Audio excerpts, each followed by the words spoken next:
Hello everyone, welcome to the 20-second talk and play. I hope you're all staying safe and staying okay.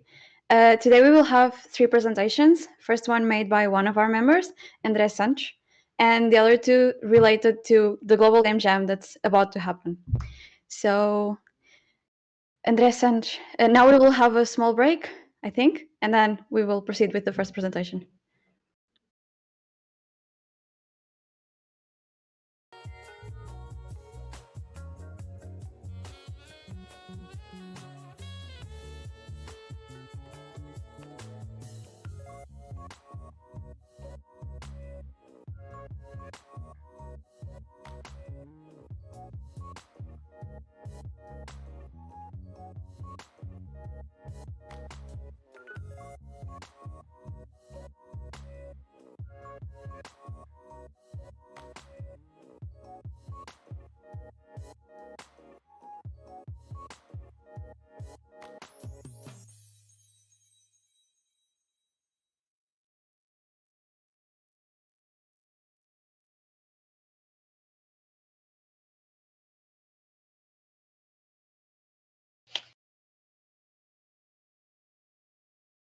Am I? Já posso? Hello everyone. This presentation will not be done in English. It will be done in Portuguese, since that's the way I prepared it and that's the way I express myself better. So, espero que esteja tudo bem com vocês. Se com vocês já ser bom, e se não tiver, que esta apresentação vos melhore um bocadinho o estado de espírito. Esta apresentação não será uma review do jogo, mas sim uma análise do que se passou a nível do desenvolvimento, lançamento e sequencial drama que aconteceu depois de tudo isto. Eu pessoalmente não joguei o jogo, tenho as minhas razões para tal. No entanto, acompanhei uma walkthrough, playthrough, como quiserem chamar, de uma run corpus, 100%, que totaliza um total de mais ou menos 80, 90 horas. Portanto, é com base nessa experiência que faço esta apresentação. A apresentação vai ter spoilers, por isso, RIP. Para aqueles que não vivem debaixo de uma pedra já devem saber o que é o Cyberpunk. Para aqueles que vivem, more power to you, não é por aí. O Patrick também vive debaixo de uma pedra e toda a gente gosta do Patrick. Portanto, I got you covered. Cyberpunk é um RPG de ação em primeira pessoa, feito pelas mesmas pessoas que fizeram o The Witcher, a CD Projekt Red, a quem eu me vou referir como CDPR durante o resto da apresentação. É um jogo que é baseado num jogo de tabuleiro chamado Cyberpunk 2020, escrito pelo Mike Pondsmith e lançado pela Talsorian Games em 1988. Portanto, o hype train já vem de há muito tempo atrás. Mas jokes aside, o Cyberpunk teve um hype muito grande, algo que em tempos recentes apenas consigo comparar ao hype do No Man's Sky, e deixou a comunidade bastante ansiosa e bastante expectante para o que é que ia sair dali. No entanto, o Cyberpunk acabou por ser aquilo que nós queríamos, in a way, mas não da forma que nós esperávamos. O jogo tem imensa qualidade e justifica em grande parte o hype que foi criado. A main story é incrível, é muito detalhada, é imersiva, está bem escrita, os personagens são credíveis, têm vida, há toda uma profundidade a nível do lore, das atitudes, do comportamento das personagens. Os próprios atores tiveram um papel incrível no que toca ao voice acting, ao motion capturing, está tudo muito bem conseguido e isso reflete sobretudo também nas áreas. Nunca pensei ter sentimentos tão fortes e tão intensos em missões secundárias e gostei bastante de não ter sido provado o contrário, algo que hoje em dia pensei que já não era concebível. Mas para mim aquilo que realmente foi a joia da coroa foi o mapa. O mapa, no meu entender, está mesmo fenomenal. É um mapa que demonstra que está viva o jogo, a cidade é orgânica, é realista, a arquitetura é linda e muitas vezes o streamer que eu estava a acompanhar o walkthrough simplesmente parava e ficava parado a absorver o que estava a passar e era uma imersividade imensa. Sentimos mesmo que estávamos lá e que a cidade vive sem o player e foi algo que eu acho que foi muito bem conseguido no Cyberpunk e uma das coisas que eu mais gostei. Tudo é um mar de rosas, não é verdade? O Cyberpunk foi um projeto que foi muito tumultuoso e quando as pessoas põem culpas na CDPR enquanto empresa por tudo o que se passou, não é bem o caso. Tem os developers, as pessoas que realmente fizeram o jogo, que deram o seu sangue, suor e lágrimas, mostraram a visão, a paixão, amor e carinho por este projeto. E temos a parte da empresa, que gera os lucros vindos da empresa, quem toma as grandes decisões. E o que aconteceu foi que houve um clash entre estas duas partes e o que resultou foi um jogo que saiu muito cedo, mas ao mesmo tempo muito tarde. Vou passar a explicar. A parte que gera a empresa foi muito gananciosa, muito greedy no que toca ao lançamento do jogo. E como acontece com grande parte das empresas grandes hoje em dia, o conceito de quando é que um jogo está feito foi simplesmente esquecido. Nós hoje temos jogos lançados em Early Access, em Beta, chegamos a ter jogos em Alpha. Ter um jogo completo hoje em dia acaba por ser uma agulha no palheiro. E o que aconteceu daqui é que houve uma pressão enorme no que toca ao lançamento. Há quem diga que foi por parte dos shareholders, há quem diga que foi por questões de pressão financeira. Nunca vamos saber ao certo. O que nós sabemos é que essa pressão levou a que fossem dadas datas para o lançamento e os developers simplesmente sabiam que era impossível ter um jogo com qualidade e funcional nessa altura. Isto levou a que houvesse vários confrontos entre as duas partes e que nós levássemos por tabela, basicamente. Isto resultou em inúmeros delays, devia ser ilegal o que nos foi feito, e acabou então já por começar a manchar assim a imagem da CDPR. O resultado acaba por ser um jogo então que sai do ponto de vista de desenvolvimento muito cedo. Para nós, enquanto público, já saiu demasiado tarde. O dano já estava feito. E a tudo isto juntou-se o quê? Uma quantidade enorme de promessas feita e a falta de cumprimento das mesmas. Até o Pinóquio mentiu menos. Tipo, é ridículo. E simplesmente a parte que mais dói é para quem é dono de consolas antigas, da velha geração, em que a Sony e a Microsoft estão a dar full refunds num jogo AAA. Isto é inédito, nunca tinha acontecido. E tudo isto acaba por manchar ainda mais a imagem do jogo. Porque o jogo, apesar de ter uma base bem desenhada e sólida, a verdade é que todos nós sabemos que o jogo não está acabado. O sistema de tráfego da AI, que gera o tráfego, é rudimentar. É simplesmente ir da A a B. Vocês se apontarem uma arma a um NPC, ele fica só, what's up? Como é que é? Ah, estamos aí. Não se passa nada com ele. Se virem a inteligência artificial dos NPCs, às vezes também breca e flipa, só porque lhes apetece. Só porque sim. Hoje vamos lixar a run ao player, porque não? Sem razão aparente, simplesmente. Não há um sistema de cosméticos depois de criarmos o personagem, não há cabeleireiros, não há tattoo artists. A roupa que temos que usar para ter stats todas no máximo, tipo, parecemos palhaços autênticos. O sistema de crafting é completamente unbalanced. Tipo, chega a ser ridículo quão exploitable é o sistema de crafting. Não há um overlay de GPS no minimapa. O zoom do minimapa é enorme. Eu nunca vi um jogo em que fosse tão complicado e da A a B. O streamer que eu estava a ver muitas vezes ia em frente, tinha uma curva à direita, ui, falhei, lá tinha que dar a volta. Logo a seguir, andava um bocadinho, toma, outra à direita, já falhava outra vez. Chega mesmo a ser frustrante. E em cima disto tudo, junta-se o quê? A quantidade de bugs que acontecem em qualquer run, seja ela Corp, Street Kid, Nomad, não interessa. Vou-vos dar um exemplo aqui. Este é o Cocarnage, o streamer que eu vi, quem acompanhei a run.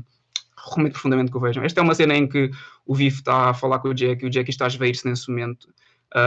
É uma cena muito emotiva, muito forte, e esta imersividade toda acaba por ser estragada porque do nada o gajo tem uma arma na cabeça, tipo, a atravessar só porque sim. O próprio streamer ri-se na altura, e são estas pequenas coisas que acabam por estragar a experiência. E tudo isto que eu referi que falta ou que não está bem acabado são coisas que nós pensamos que houve alguma altura em que isto passou no processo de desenvolvimento, mas que parece que foi inacabado. Parece que chegou lá alguém à equipa de desenvolvimento, tipo 6 meses antes, chegou lá e digo, parem tudo o que estão a fazer, vamos terminar por aqui, arrumem o que têm, vamos para o lançamento daqui a 6 meses assim. Não houve um processo de desenvolvimento natural. Parece que simplesmente chegaram lá com 80% do jogo feito e disseram, olha, já está bom, vamos polir o máximo que pudermos para o lançamento e vai assim. É muito irónico que um jogo que fala sobre a ganância e toda cheia de stuff relacionadas com as grandes corporações tenha sido vítima disso mesmo. Usando uma analogia do próprio jogo. Corpus. Damn fucking corpus. A gestão da empresa simplesmente não deixou o jogo amadurecer. Olharam simplesmente para o cash. Para vocês terem noção, o Cyberpunk, quando foi lançado, já estava no green. Já estava a lucrar. Com os pre-orders, só com as Special Editions, já estava a fazer dinheiro. Já pagou por ele próprio. Portanto, eles sabendo que lançaram um jogo assim, virem dizer que dão refunds, acaba por ser uma facada, mesmo à cara podre. É um bocado triste, porque mesmo a pequena percentagem que vai pedir os refunds não lhes vai fazer moça, e eles sabem disso. Essa atitude por parte da empresa. Mas por causa de tudo isto, a reputação da CDPR passou de ser a escolhida, passou de ser a tal, para ficar destruída da noite para o dia. Foi isso que aconteceu. E tudo porquê? Não por causa dos developers, mas sim por causa de uma gestão gananciosa. E é isso que eu quero realçar, principalmente nesta apresentação. Porquê? Porque está muito na moda falar mal do Cyberpunk. O Cyberpunk está péssimo, da CDPR é um lixo, quiseram ficar com o nosso dinheiro. Falar mal é fácil. Olhar realmente para as coisas como são, isso já é ir contra a trend, se calhar já não quero fazer. E é engraçado porque, entretanto, a própria CDPR lançou um vídeo, este aqui, sobre, depois todo o lançamento do jogo e toda a tempestade de críticas, sobre um pedido de desculpas. Um dos membros do quadro vem pedir desculpa e comprova exatamente aquilo que eu estou a dizer. podem ver, ele pede desculpa e diz exatamente que não devemos culpar os developers. A culpa foi dele, do quadro, foram eles que decidiram, foi esta a decisão deles. O vídeo vai acabar por aí. Tudo o resto é muito estranho. Isto é algo que eu tinha inicialmente queria falar na minha apresentação, mas por questões de tempo tive que cortar, também por respeito ao tempo para as outras apresentações, como é óbvio, mas algo que eu posso, se calhar, mencionar mais à frente no Q&A, talvez. Vou apenas deixar a minha opinião, o meu verdicto em relação ao vídeo. Penso que foi bom em si, é um começo, mas espero sem dúvida que não seja o fim. E foi mais um pedido de desculpas para os donos das consolas de velha geração, do ponto de vista técnico da coisa, mas na minha opinião foi mais um sorry not sorry do que outra coisa. Aquilo que eu realmente queria não era um pedido de desculpa, mas sim um vídeo do ponto de vista do conteúdo, em que realmente digam, ok, estamos a ouvir o que vocês dizem, nós também queremos acabar este jogo, e mostrassem o que é que querem fazer e como é que o vão fazer. O que nos deixa agora, o que é que vamos fazer? O que é que se vai fazer a partir de agora?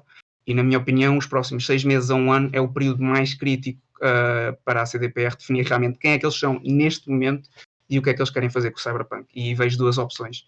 Ou eles tentam dar salva à situação o máximo possível, terminam o jogo e tornam aquilo que ele realmente merece, os melhores jogos da década, se não mesmo de sempre. Então vão puxar uma Bethesda aqui e vão tentar extrair o máximo de dinheiro que conseguirem, metem uns patchesitos para resolver uns bugs e pronto, partem para outra. Depois daqui a uns tempos metem um multiplayer, uns DLCzinhos e está bom, e está a andar de moto. Eu espero seriamente que consigam puxar um No Man's Sky on this, a CDPR, e espero que daqui a uns tempos possa ser possível para mim fazer uma apresentação em que diga que tudo aquilo que eu disse aqui foi corrigido ou foi adicionado e que esse dia então será um grande dia. Obrigado.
Okay, so first of all, André, well, I guess in Portuguese it's better, since...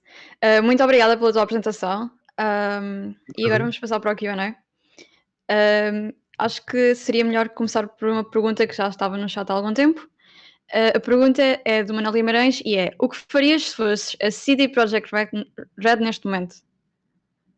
Neste momento, o que eu faria era demonstrar, foi aquilo que eu acabei por mencionar na parte final, é demonstrar o que realmente pretendemos fazer com o jogo. Porque neste momento a parte mais crítica para eles é recuperar a nossa confiança.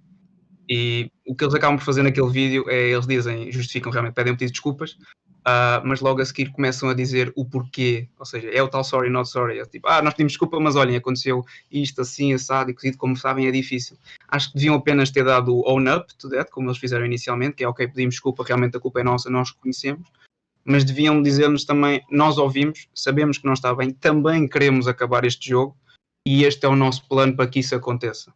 Seria mais, penso que a prioridade deles devia ser realmente ter a nossa confiança de volta neste momento. Ok, e uma pergunta da mesma pessoa, como é que isto vai mudar a visão que os gamers têm da CD Projekt Red, na tua opinião?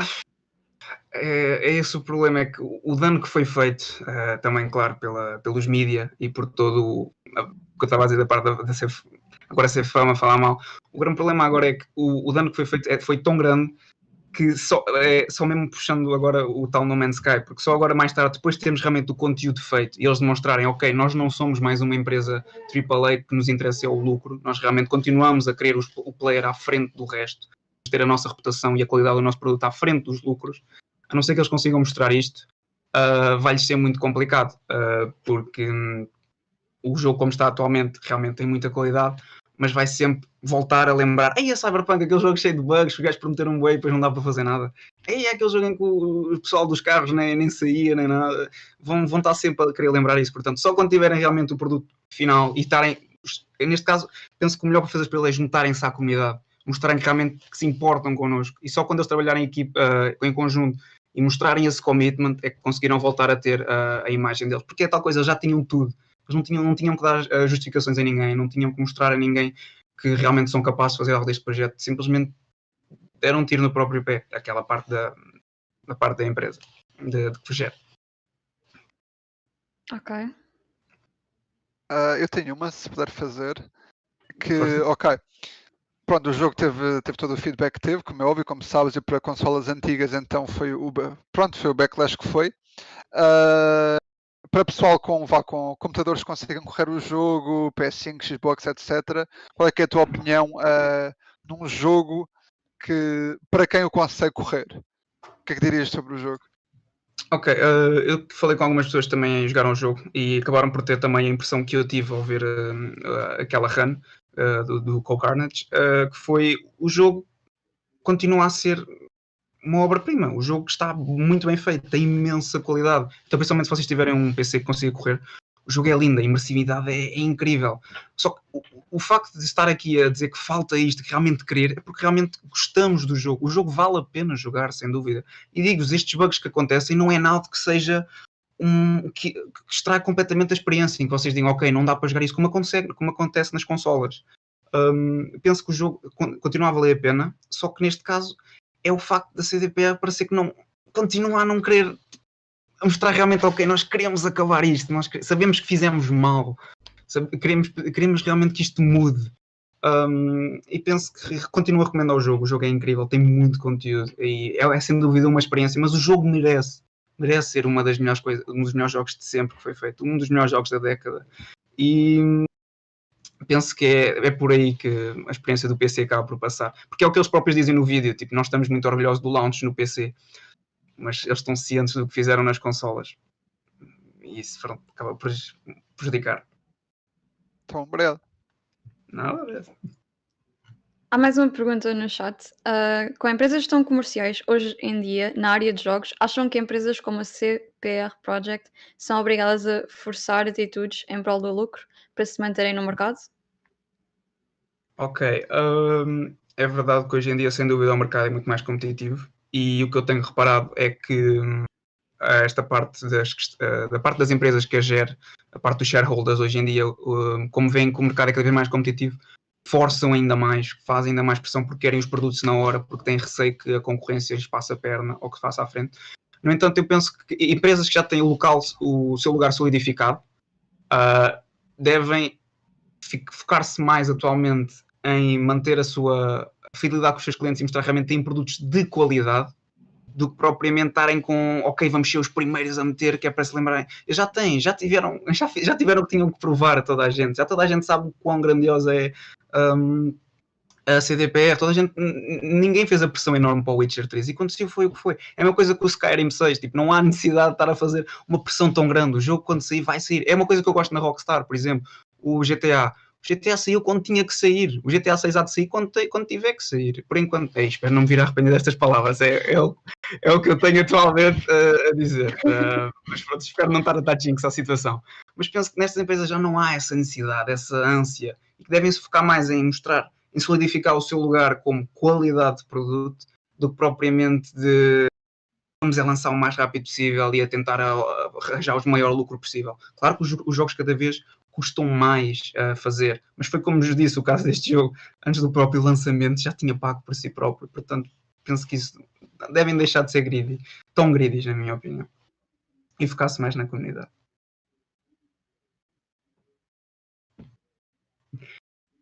Bem, mais alguma questão? Acho que já não há mais questões no chat. Não há. Mais alguém tem alguma questão? Não? Não? Ok, well. Mais uma vez, obrigada pela apresentação. Foi bastante interessante, bastante dinâmica. Good job.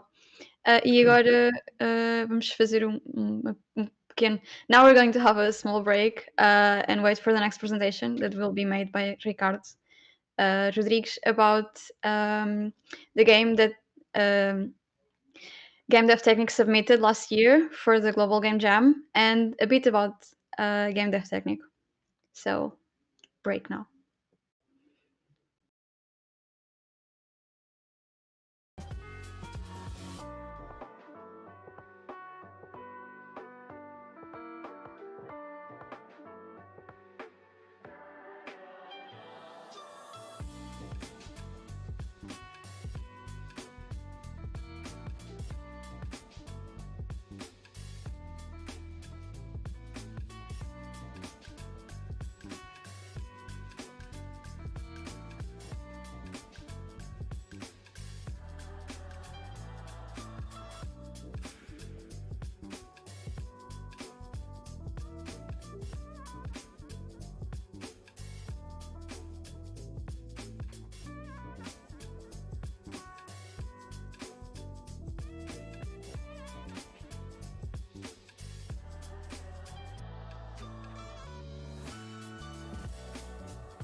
Já sim. Okay, so welcome back. And here we have Ricardo with his presentation, whenever you're ready. Hello, everyone. Has already been told, my name is Ricardo, and I'm a member of Game Dev Técnico. And because we are so close to the Global Game Jam, I'm here to present the first game developed by Game Dev Técnico, and it was on the Global Game Jam of last year. I want here to explore a bit more of the game itself and then pass to the team, but this is a more of a how the game is and how it was and how each person developed it over it. So feel free to ask any questions and to interrupt at any time. Okay, so the gameplay is very simple. This is an AR game, so pick up your phone and move around. And the objective is simple: build a tower. First off, you'll see your tower with colors. And each block has its own color, and basically that's the tower you are going to build. Then the tower falls apart. But now, how do you get the colors? And this was something that we really tried to bring in the reality of things. Because the way we capture color and because we have a phone on our hands is basically to look around and point the camera and shoot. So basically, we can add color, a block of a certain color, by just looking around, seeing, okay, this is blue, pointing the camera, shooting, and you have the color you want, and then you just have to run back to your tower and place it there. And that was the whole mechanic. And I can show a small clip of how the color detection worked.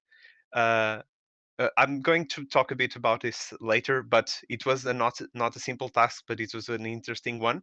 And none of us in the team had worked with AR first off, or color detection, or more of a mobile centric development prior to this. We had made some mobile games, but not as focused on the the phone itself, you know.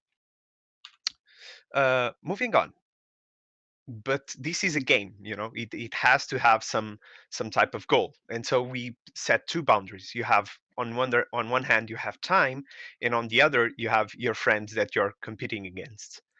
And and basically the objective is build your tower by the end of the time, and if you're the first one, you win.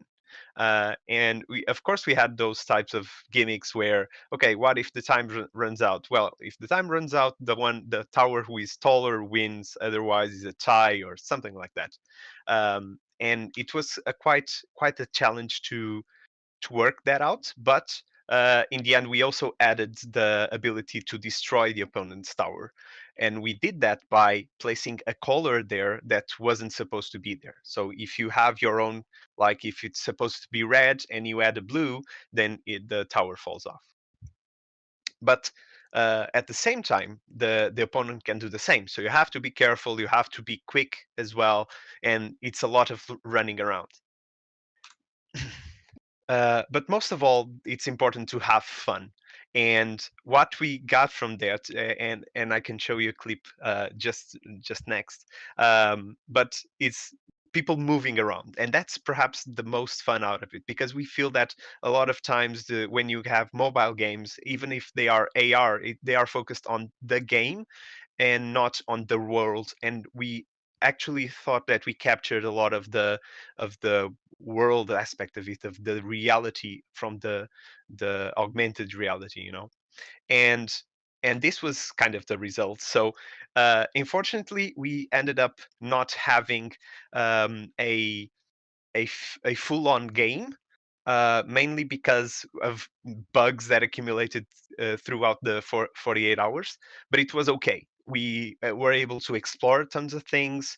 We were able to see how these technologies come together. And for example, now you can see the tower itself. It's like a mess, and it's not if not always perceivable, but you can see the towers and you can see the colors in the towers. And of course, the objective is for you to run around and capture colors and put them in the towers. And it's basically not 1v1, it's three free for all. So it adds up to that type of idea. And we thought of different ideas that, of course, you can ask about on the question section. So let's move on to the team, and let's meet who are the minds behind the game. And as I said before, we are kind of the founding members of Game Dev Técnico, although some have left. I, for example, I still belong as a member, but I'm no longer part of the coordination, and so I'm focused more on the game development part. And we were 6 people on a weekend, trying to make a game, trying to have fun. We had already some experience. Well, at least some of us did, but we are here to learn, and that's part of the experience. So first off, and I want to start by getting the color to building the tower and competing.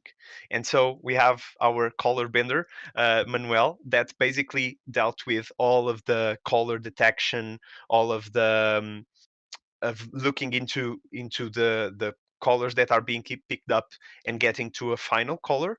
And one big issue that he had to solve was the color ambiguity, in the sense that when you capture a color, what color is it? You know, for us it's easy. You look and you say green, blue, whatever, but it's not always that the case. Even when you have, for example, cyan or other weird blend colors that you don't always perceive them equally. So if you have um, one person says it's green, one person said it's blue, and they are both right, you know.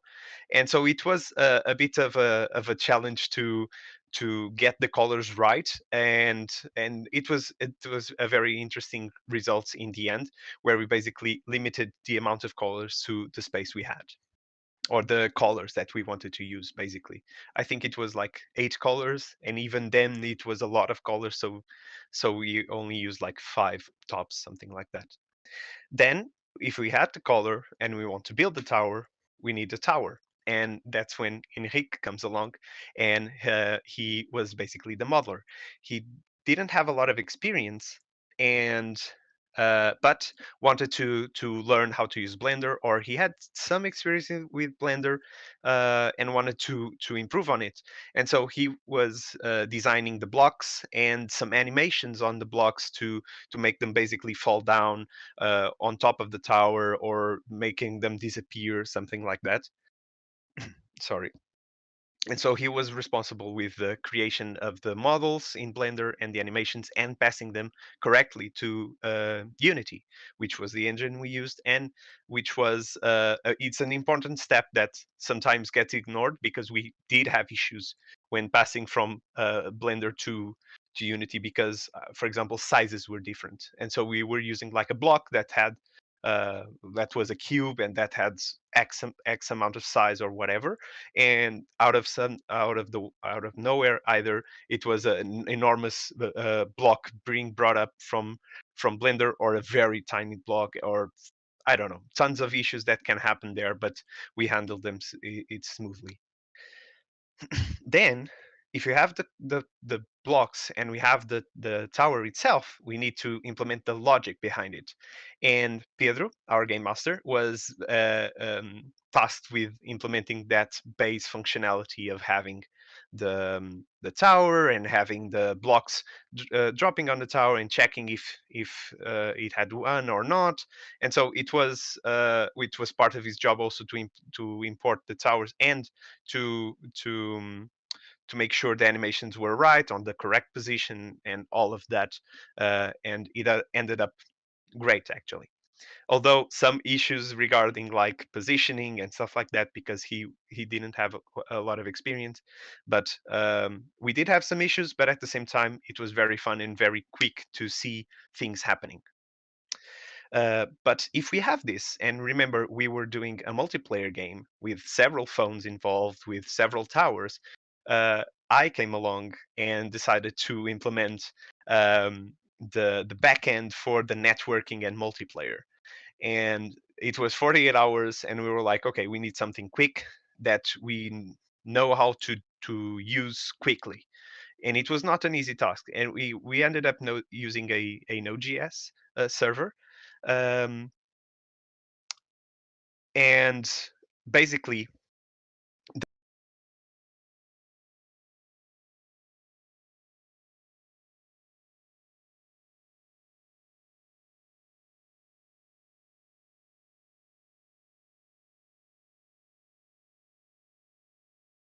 quick and dirty, and it works perfectly for our feet, you know.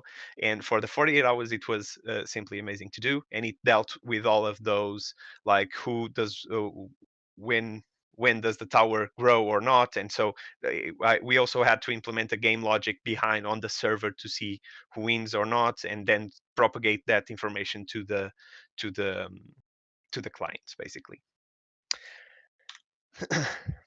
And Jorge came around, and with Diogo implemented the augmented reality part. As I said, this is an AR game, and we have to place the towers. But how do we place the towers? Okay, we need a surface. How do we detect the surface? Oh, okay, we can use this API that using the camera and basically scouting around the area, detects that certain things are surfaces, and one thing is on top of the other, and blah blah blah. Basically, there is a lot of things that is already done through the APIs, but there are a lot of things that we need to do. And one interesting thing that you might have seen in the video was the marker, the recognition marker on the floor, where every player needed to go first to check, okay, this is where I want to start the game. And when you wanted to start the game, the 3 players should go to that place, put up the phones and detect the QR code. That basically, it didn't need to be a QR code. It could be an image. It's basically a marker that needs to be recognized. And when that happened, the towers showed up on more or less the exact same position. Of course, we had 48 hours, but it was a very interesting aspect of the gameplay or of the coding behind it that was interesting as well.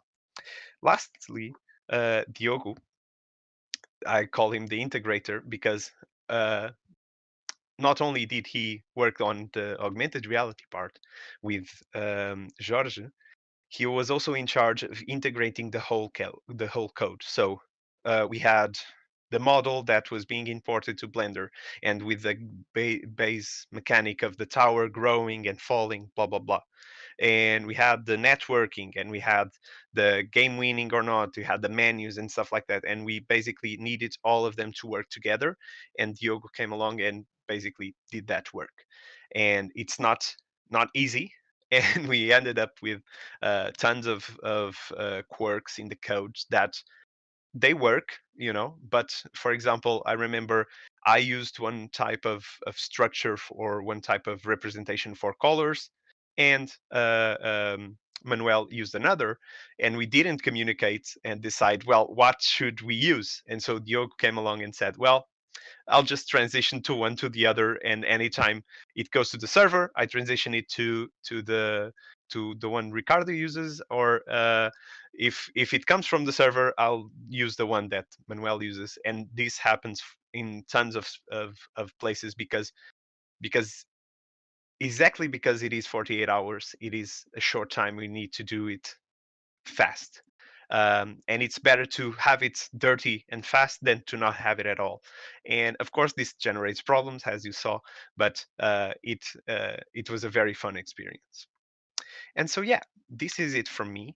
Um, if you want to reach out to Game Dev Técnico, feel free to use the Instagram, Twitter. I know we have Facebook, but the URL is not that pretty. So you can probably find them through Instagram, and if you can reach out through email. And if you have any questions, please reach out as well.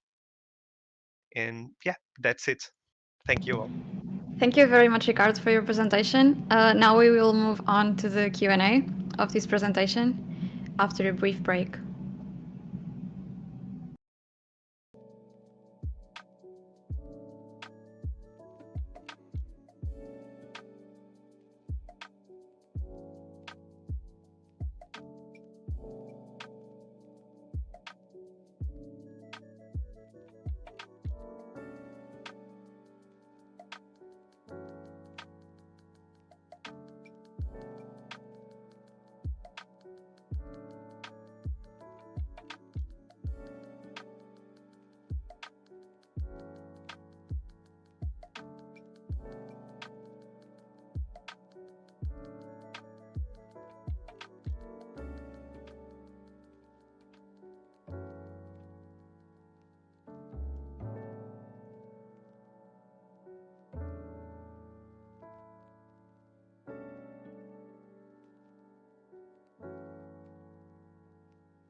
Okay, welcome to the Q&A.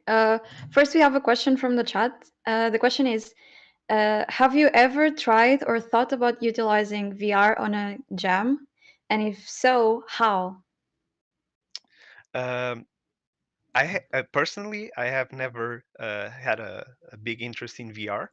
Um, First off, you need a very good computer to get it going. But even if you don't have a very good computer, you can always use, for example, your phone with those goggles and stuff like that. But I don't think I never thought of using it for a 48-hour jam. First off, I think I would basically spend like 2 weeks, a month, working on a VR project just for fun, and then I would move it to and having that knowledge of using like a camera or something like that, because it really depends on hardware. If you have a good phone and you have like a casing for it, you can start doing things, but with a low budget. But other than that, you would need a very good computer, and the prices are lowering, which is nice, but yeah, still.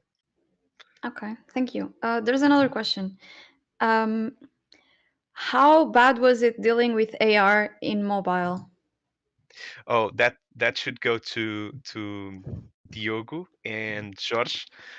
But what I can remember is that we were a team of six, and we had three phones, two of them from me. So basically, we had half of the team that didn't have a phone that could handle AR in well enough so that we could use it. So we ended up using George, your phone, right?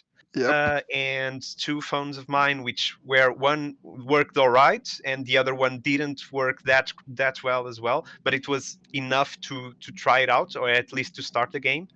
And I just remember having, okay, I won't be using my phone for the weekend because it needs to be on the table connected to the computer, and it was a desktop computer because Diogo basically brought it from his office, and it wasn't.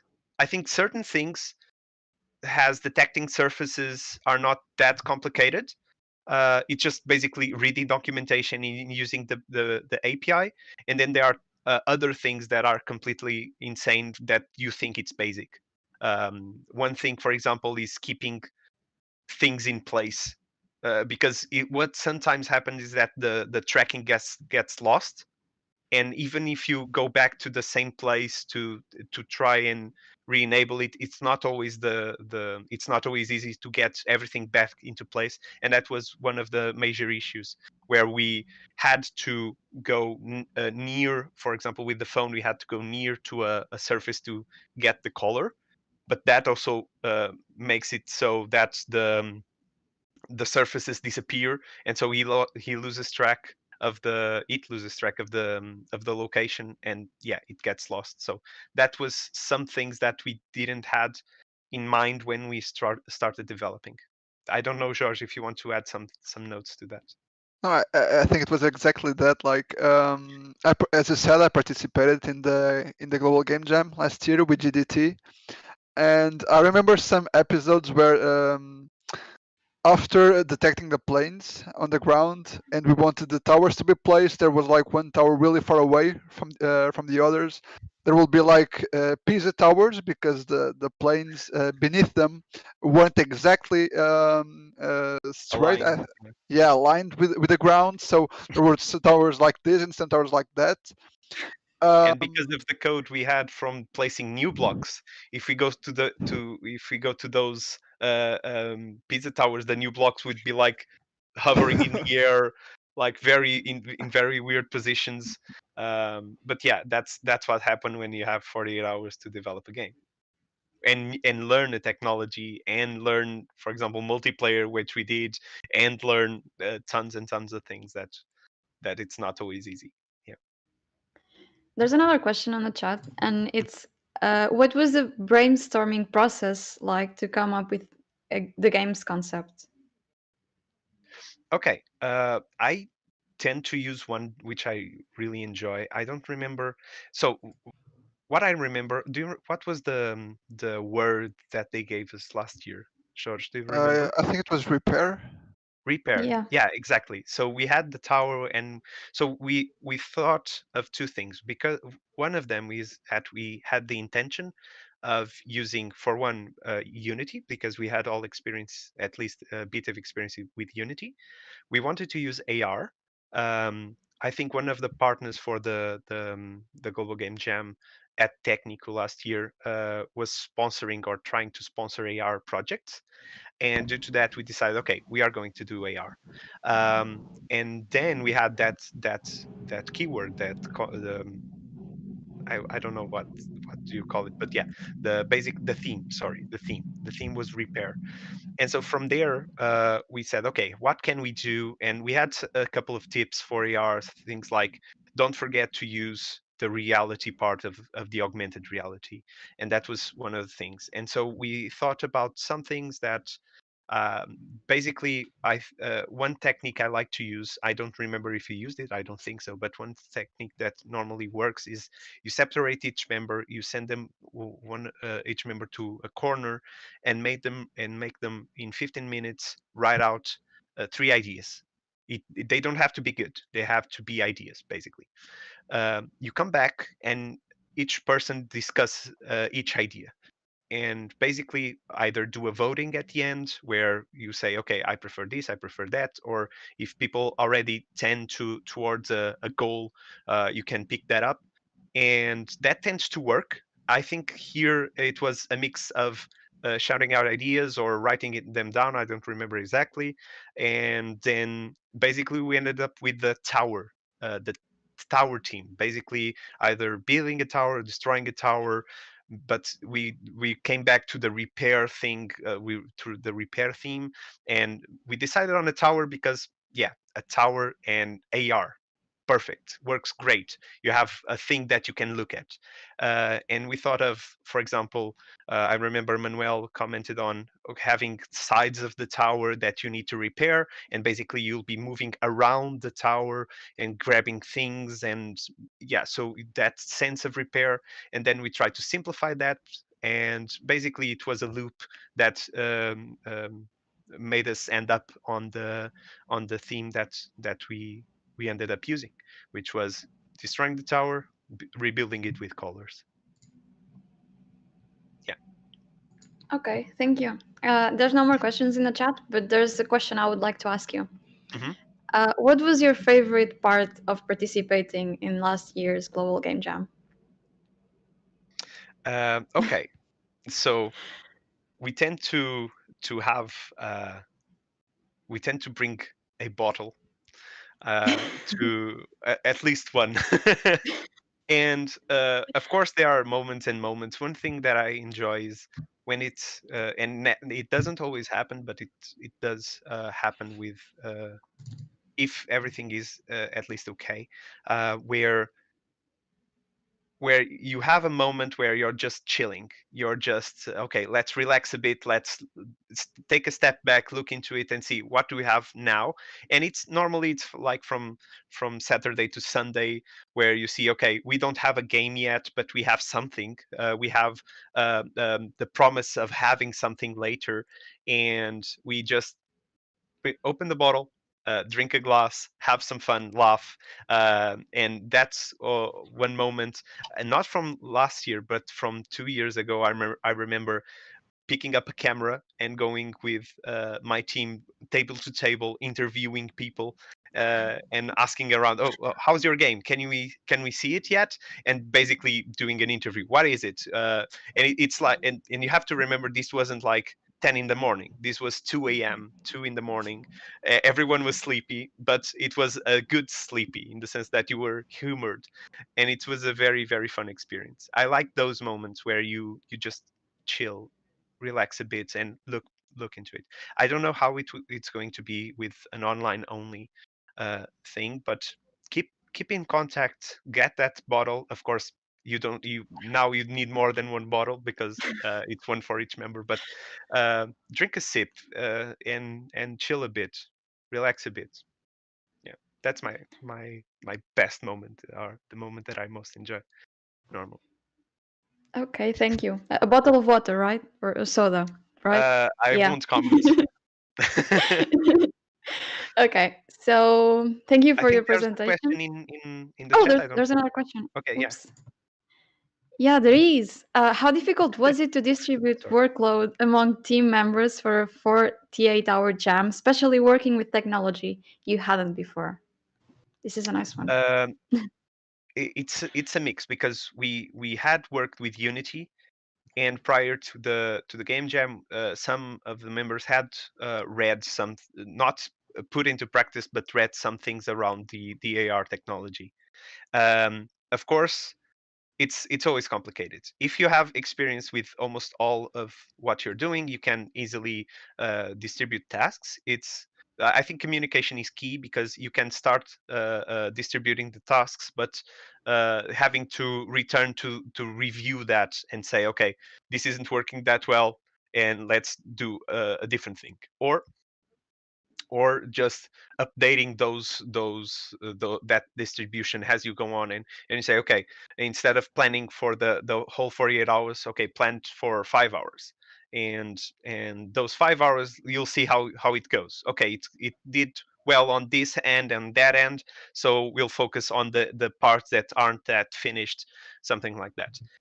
While working with technology that we hadn't before, is basically, I think we did it quite well in the sense that for the things we did know, we distributed it, right? So I kind of knew networking, but at least the basis of, like, when the communication should go or come or whatever. So yeah, I go to for the networking. Pedro knew a bit of Unity, so yeah, he sticks with Unity. He learns a bit of how to manipulate certain objects, and that's good. Where we didn't know was AR, and uh, for one, Diogo is very experienced with Unity. George not as much, but we put them both working on it. So if it's something that you don't really know, perhaps if you can spare more members to that work, and perhaps you can minimize the risks where okay, you're working on that and that is kind of working, so keep it up and I'll do these parts of things that we didn't figure out yet, for example. And when you get that flow, it goes smoothly. Yeah. Okay, now I think there's no more questions. Yeah. Yeah, okay. I'm sorry for I almost just want to missing the last say one one. thing, if I can. Game Dev Técnico is recruiting, and feel free to send an email or check our pages for the recruitment links. And yeah, so if you want to join us on game development, feel free. Game Dev Technique is really cool. Uh, just saying.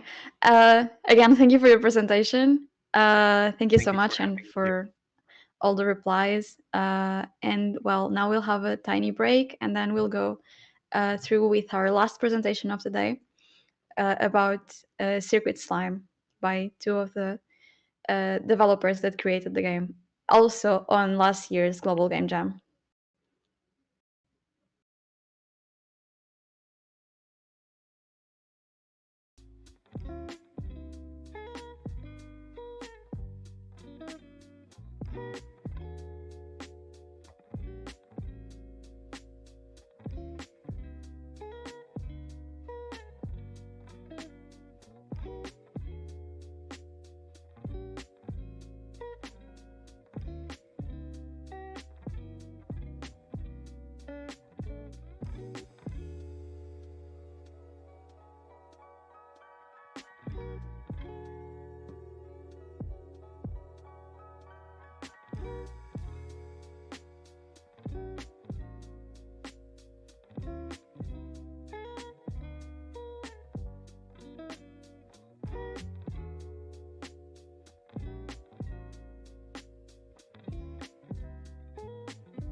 Okay. So, hi everyone, I'm Francisco, and with me is also Manel.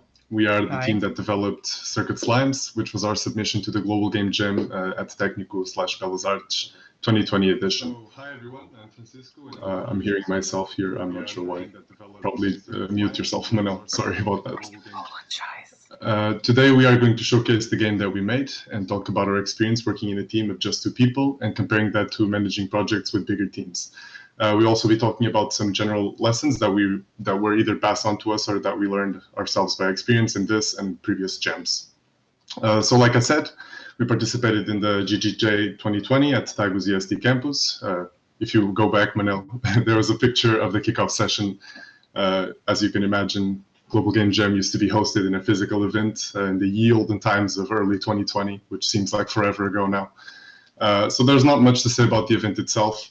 The general structure is pretty much always the same. There's a short keynote followed by the theme announcement. As Ricardo mentioned, the theme was repair. And then it's followed by the theme formation, and you just jam for 2 days straight, basically, which is kind of the point. You can skip now.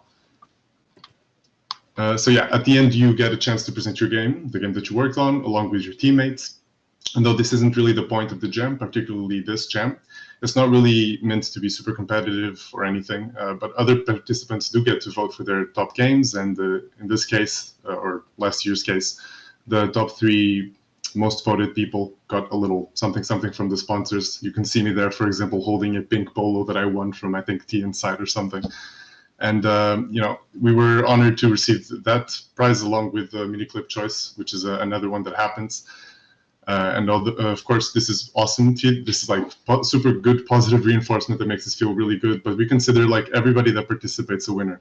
Also, just like Ricardo was saying, it's a fun experience. It can be really challenging though. Making games is tough overall. Making games in a short schedule is really tough. So if you manage to pull through it and actually have something at the end, you're already a winner. Here's a picture of us looking dapper. Go on. No need to look at the picture any further. Talking about Circuit Slimes, I'm going to give a small rundown of the gameplay. It's a puzzle game. Essentially, we came up with the concept because the theme was announced, repair, and we first like to try to come up with the very, very obvious things and games and genres, mechanics that the theme evokes, and then try to go a little beyond that and come up with something a bit outside the box. I can't tell you precisely how this came about. I know I had slimes in my head already, and we ended up with the idea of slimes that both make circuits work and repair circuits. And so we made a puzzle game where the main mechanic is that you have to understand the slimes, which are autonomous agents, and it runs on a step-by-step simulation so that you can see where your setup might have gone wrong and then fix it to get to the puzzle solution. First, we have a little GIF here where you can see a little electric slime lighting up a green LED. The objective in every level is to light up every green LED and no red LEDs. It's very simple. We have, like I said, simple reactive agents. In this case, in this GIF, you can see solder slimes. Essentially, the idea is you need to understand how slimes behave so you can manipulate, you can take advantage of that behavior to complete the puzzles. Basically, solder slimes get enticed by food, and wherever they eat, they leave some solder behind. Solder can be used to complete the connections that are broken in a circuit. They're driven by simple reinforcement, again, the idea of the food for the solder slime. But they also have interactions with other agents. Here you have the water slimes, which are very eager to attack electric slimes, even though they will go away as well. That will mean their demise. And so you have to use food to make the slimes destroy the electric slimes you don't want to go on, rather than those that you do want to continue down their path. Okay, so now after a little, Francisco, to tell you about the remaster. Okay, so after the jam was over, we both still felt really invested in this idea. We thought at the time, and still do today, that the gameplay and setting had a lot of space to explore more possibilities. So just during the jam alone, for example, we had filled a couple of pages in a notebook with tons of ideas that didn't really make it to the end prototype, of course. Things like converting other electrical components to puzzle pieces like transistors and resistors, adding logic gates, magnet slimes, laser beams, just you name it, tons of ideas. So when the opportunity presented itself to continue this project on the first semester or second semester of 2020 for our development methodology course, with other colleagues, we took the opportunity and jumped right in, completely rebuilding the entire game in 3D and targeting it for mobile, because we kept being told that your game looks like a mobile game. So we said, yes, it does. Let's make a mobile game. These are some images that we produced for the project. This is on the right. You have like a little slime for each of the team members. We call these are like slime sonas. Commissions are open, by the way. It's a joke. You could like go ahead and show the people. It's me and Manel, of course, and the two other team members, Miguel and Josephine, who helped with the UX. They helped perfect the game. And yeah, we jokingly called it Circuit Slimes Remastered, because the task of porting the game from Game Maker, where it was originally made, by the way, great engine for game jams, over to Unity and making everything 3D. As you can imagine, with the slightly more robust code, it took a lot of time. We still didn't manage to implement all of those dream features that we had envisioned. We did make a more polished game with extra content and a few quality of life features. And yeah, so if you go to the next slide, you'll see a side-by-side comparison of both games. You can see that, yeah, they don't look so different, but one of them is much more playable than the other, and I'll let you figure out which one that is. In the end, what we learned from this experience was, I think I put 3 sentences to try to kind of summarize. Game jams are great to make experimental games and build prototypes quickly. If you like what you end up making, you can always keep pursuing it, and otherwise you only lost 2 days giving that idea a fair shot. So instead of like sinking a couple months working on a game that's great in your head, but you never had a prototype for it, so you only figure out that it's really not fun until it's, when it's too late. So now we're going to give you a small rundown, some tips from everything we've learned, our experiences. And first we're going to tackle a game idea. So you have 2 days, and that's very short to make a game. And of course you need to come up with an idea. Our advice is to try to settle on something quickly and roll with it. Ultimately, whatever idea you pick, it's not going to be a problem, because again, the cost of failure is very low, and you should really focus on the opportunity of experimenting that you're being given.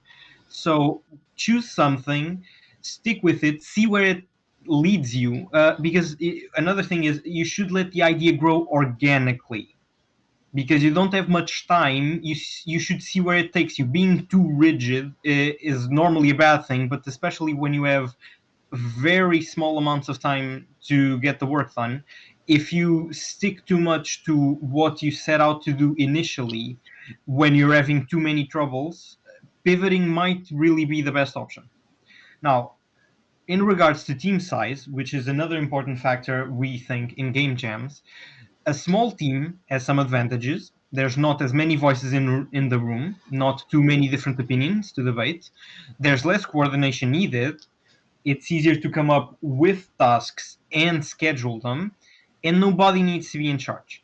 If it's me and Francisco working, a task either goes to me or to him. There's not much room there to think about it. It's binary. Big teams, however, you may have a wider range of skills. While me and Francisco need to wear multiple hats, for instance, most of the art that you see for both the original prototype and the remaster was done by him, not just programming.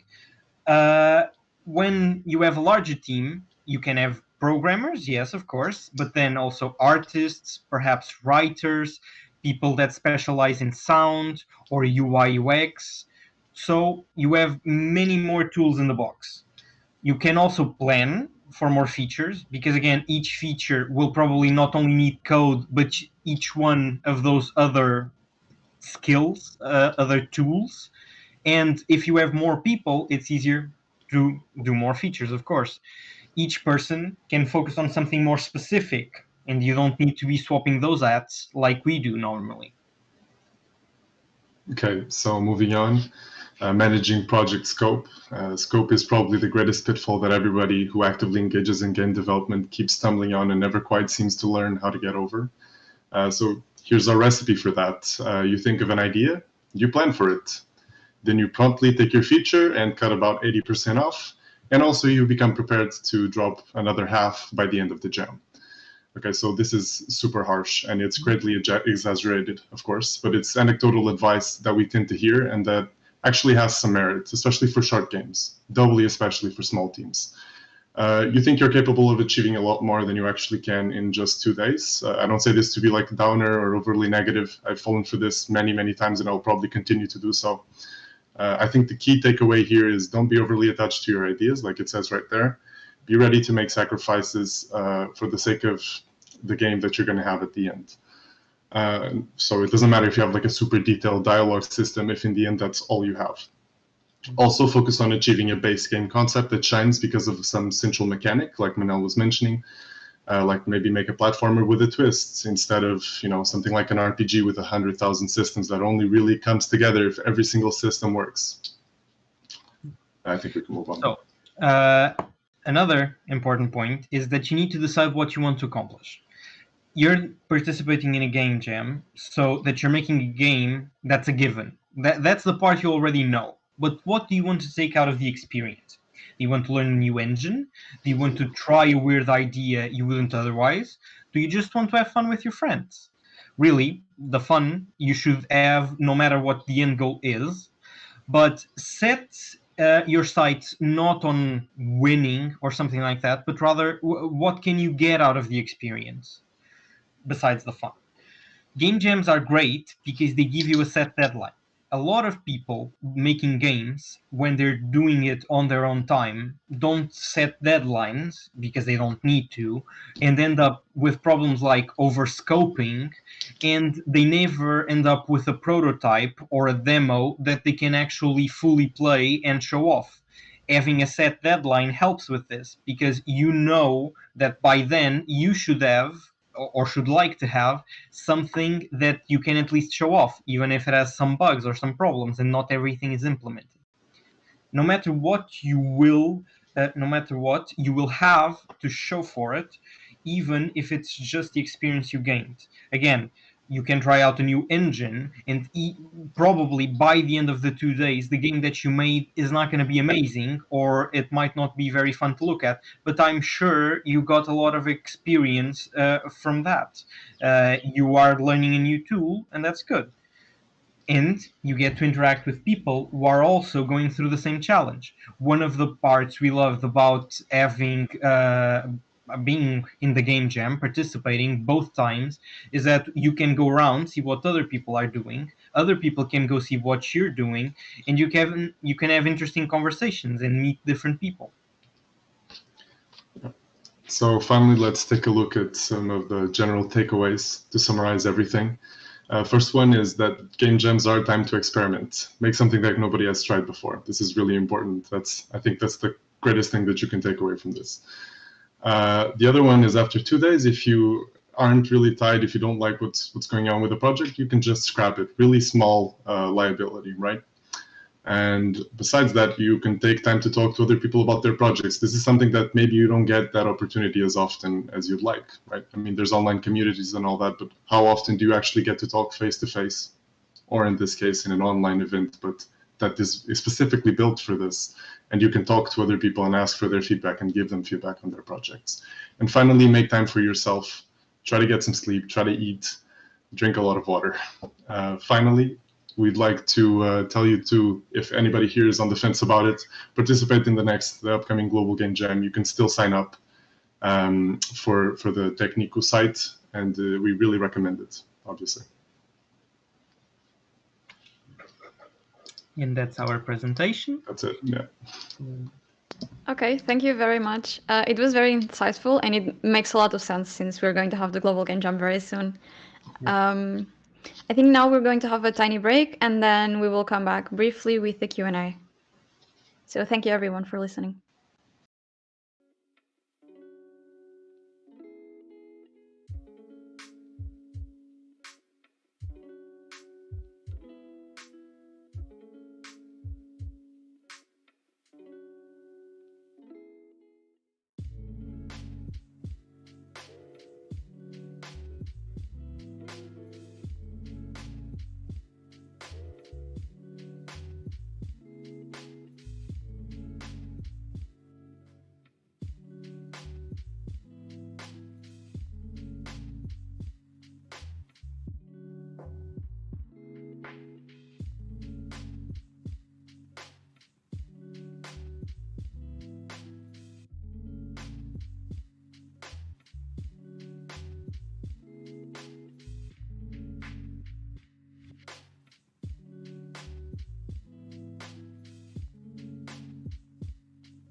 Okay, welcome back, guys.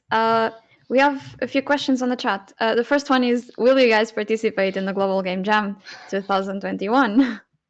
It's a great question. I'd love to, actually, and I know it's a little hypocritical telling people to participate when you're not going to participate.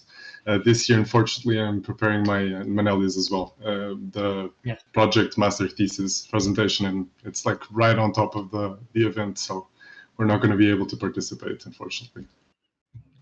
Okay. Yeah. You can tell we're very sad about it, by the way. It's really worth participating. I want to stress that. It's a really fun event. Yeah. And the second question is, where can we play this Circuit Slimes?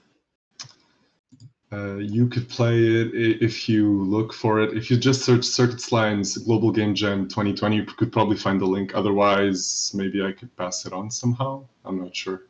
Yeah, you can for sure find both versions. Well, the version from our coursework, so the remaster, is up on itch.io, and I believe the original version is only available on the Global Game Jam site. But I'm pretty sure that if you just search for Circuit Slimes, you'll find one of those. So Okay, I hope thank at you. least. Not sure. I have a question. So, what's the next step for Circuit Slimes? Well, I don't think that's something we actually discussed when we were finishing up the remaster and when we showed it at Mojo in 2020, because even our professors were saying that perhaps it would be a good idea to keep working on it, but our obligations essentially make it a bit difficult to keep working on it. Like we were saying, we can't participate this year in the Global Game Jam, particularly because of our master's thesis. And so keeping the game going, it's difficult. It's difficult to manage the schedule. Okay, well, I personally hope to see more of it. Thanks.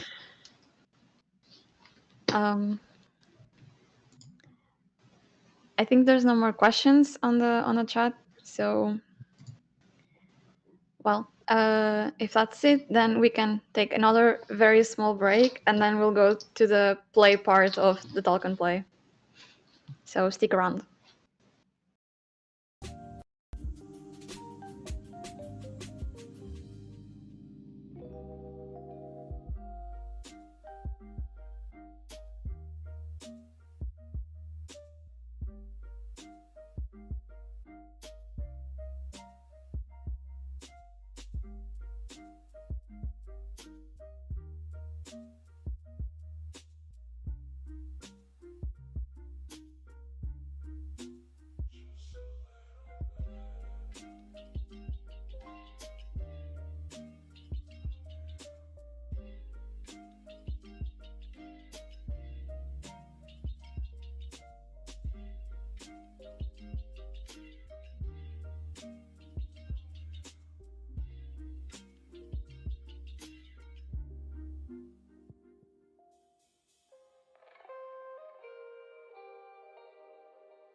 Okay, welcome back. So apparently we're going to be playing this game.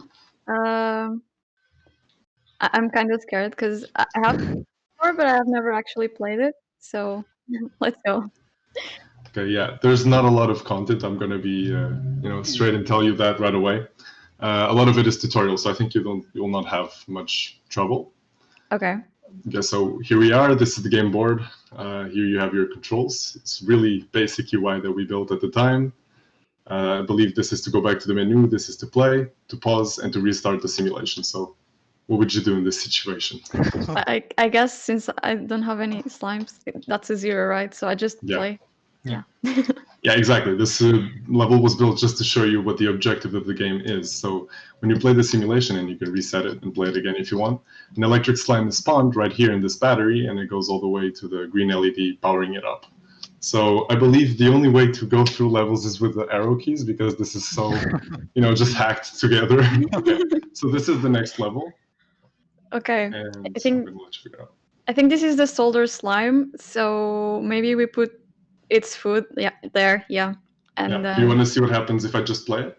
Okay, sure. Okay, so Oh. So that's what happens. Surprise. Okay, so you want to put the solder slime right there? Yeah. What happens if I put it in the middle? Actually, let me just see something. This is how you delete. Okay, I don't even remember anymore. You cannot put it anywhere else other than these little slime pads. This is actually something that we changed in the new version. Yeah. Right here, you couldn't. So Okay. if I hit play, Nice. nothing Okay. happens. Put the food. I don't know, in the middle of the thing. Right there? Yeah. Okay, I'm going to hit play. So what happened here is that it ate, it made a little connection, but it's still there, so it's blocking the path. Okay, nice. so I guess it has to be further away, more to the downside. So Yeah. I'm going to do this, right? And the level is complete. If you only put the food like down below, does it go there, or does it have to have the food in the middle as well? I'll do it for you. What happens is that because it doesn't eat, it doesn't complete the Oh. connection. Okay. Nice. Okay, so I can go ahead and... Okay, this is the next level. This is meant to teach you about water slimes. So I'm going to go ahead and play it just so you see what happens without anything. So the problem is once a LED becomes saturated with electricity, it won't allow any more slimes, and then they will bounce back and go to the red LED, which is a no, you don't want that. So how do you solve this? Okay, so we put a random water slime just to see what they do on one of the places. Yep. Okay. And that's not what we want to happen. Actually, that's a bug. Yeah. Yeah. Well, let's see. Sometimes it happens. Sometimes no. It happens every time. No, Okay. no. So, It's a bug, but it's a very it's consistent deterministic. bug. Okay. So just imagine this slide died, essentially. Is consistent. How, but- how but do you, how do you know which way the electric blobs are gonna go? If they're going left or right? That's actually a great question, because yeah. it was one of the things that we had to solve for the remastered, because that was really confusing. Manel, if you want to explain, maybe. Well, essentially, if Francisco presses play and takes the water slime out, so it's easier to see. Basically, the slimes go through the different cardinal options that they have. And what happens, or at least the intention, but there is some bugs in the behavior in the original version, is they work through the circuit like it's a maze. They hug the right, or in this case, the left wall, and they make their way through that way to visit everything. So basically, they always pick the same direction first at each intersection, and that's how you know. Yeah. But this in the new version, we have this a little bit more clear to the player. It's easier to tell. Nice. So in fact, maybe... in the remaster, we even have levels that leverage precisely that to teach the player. Like, their behavior is consistent, because the objective of the game really is you need to understand the slimes. So not only is it consistent, we made levels that force the player to get the understanding before we go to more complex things. Okay, so maybe we try to solve this level. Currently, this is what happens, and let's pretend that slime didn't make it through. Because it wasn't supposed to happen. we only have one little piece of blue food to use, so we need to put it somewhere. Where do you want me to put it? I don't know. I would try the top right corner, left corner for some reason. So then it goes back. And that solved it. Perfect. Yay. I wasn't sure actually. Oh yeah. Yeah. No. Okay. Well, So Distracted. this is basically the only one true level that we managed to put in there before submission, and it's actually, if I remember correctly, it's pretty complicated. We might have to look at the solution for this one. I don't remember it at least. Essentially, like, we needed to come up with an actual with a level that actually Used presented everything. a challenge to people. And I believe I designed this one. I might have gone a bit overboard. It's difficult. It's hard. I don't remember the solution myself. It takes a bit of trial and error. But yeah, we wanted people to really think the problem out, and some people solved it. We were very happy with the reactions when it's definitely solvable. It's just a little hard, but let's see if we can get it. For sure. Go ahead. I'm going to play it again just so you see what happens and try to figure out what needs to happen instead. I think there's a water slime that needs to cut off the path to the red light. Yeah, to that red light. So I'm going to remind you, to complete the level, you need to power on, even though this isn't like explicitly told to you. This was in the game page because, again, we didn't have time. But you need to power on both of these LEDs, the green LEDs, LEDs, yeah. So maybe we also need a solder slime too. Exactly. Okay, so where do you want me to place the blue slime? On the on the right side. Here? Yeah. I think so. Okay, so we can see what happens. Oh no. I mean, if the solder slime could like connect those paths, that would be nice. So you want me to put a solder slime? Yeah, maybe. Sure, let's see what happens like this. Nothing happens because the solder slime... No, we need the food, yeah. Yeah, only goes to food. So where do you want me to put the food? Actually, not giving you hints, by the way. I don't know the solution. I really don't. I don't know. Right in the middle, there's like the tiny... Yeah, there. Around there. I think that's... Oh my god. Wait. So this is pretty close to a solution, I think. Can you put it like once to the left? More food, yeah. Another food. Another one. This? Yeah, 2 foods. So it doesn't stand in the middle. Sure, that's right. Oh. Oh my god. Okay, no, wait. We need... What? Is this the solution? No, it's not. We need the water. Do we have more? We have another water slime. I think we can use the food. We give you 2. Yeah. So we can use the food of the water slime and put it on the bottom right quadrant somewhere. I don't know exactly where. Maybe. We can see, like, this is about, the game is a lot about experimentation. You can almost never tell if something is going to be a solution until you find that it is. And yeah, and that's basically the last game we had in there. Then we just did this as like a little into our presentation, and it's the GGJ. Yeah. It's really not a level, basically. It's just It's just, hey, look how we didn't have time for more content. Right. So yeah, so that's it. If you go back, you come back to the start, and that's that. I think it looks really good, and this whole thing was only made on the Global Game Jam, right? Yeah. Yeah. I think it looks really cool. Thanks. And fun and kind of challenging. Yeah, there's not a lot there, but we're proud of what was there at the time, especially because I think like an hour or 2 before the presentation, the submission, like nothing was working. So it was really a miracle, honestly, that that anything managed to work at all. Yeah.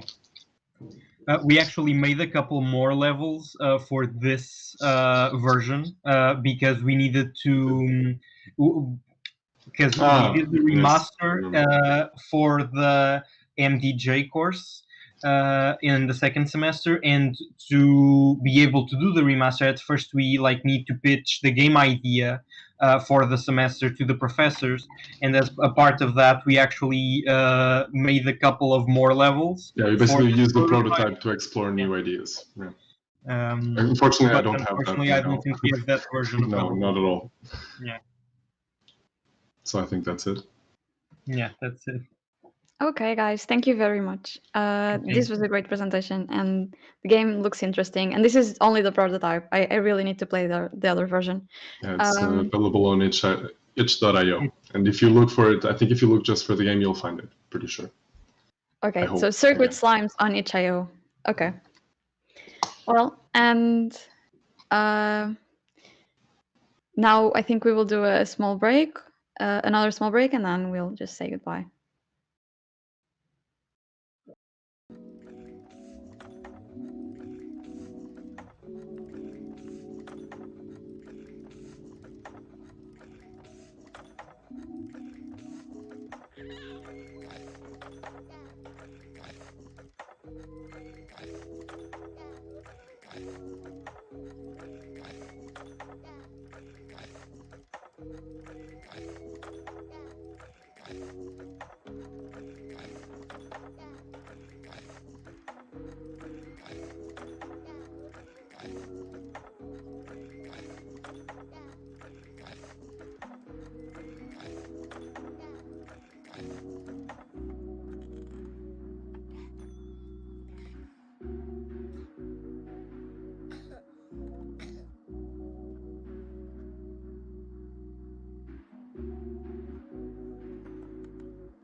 Okay, so thank you everyone. Special thanks to our speakers, André, Ricardo, Manuel, and Francisco, for the amazing presentations that we had today.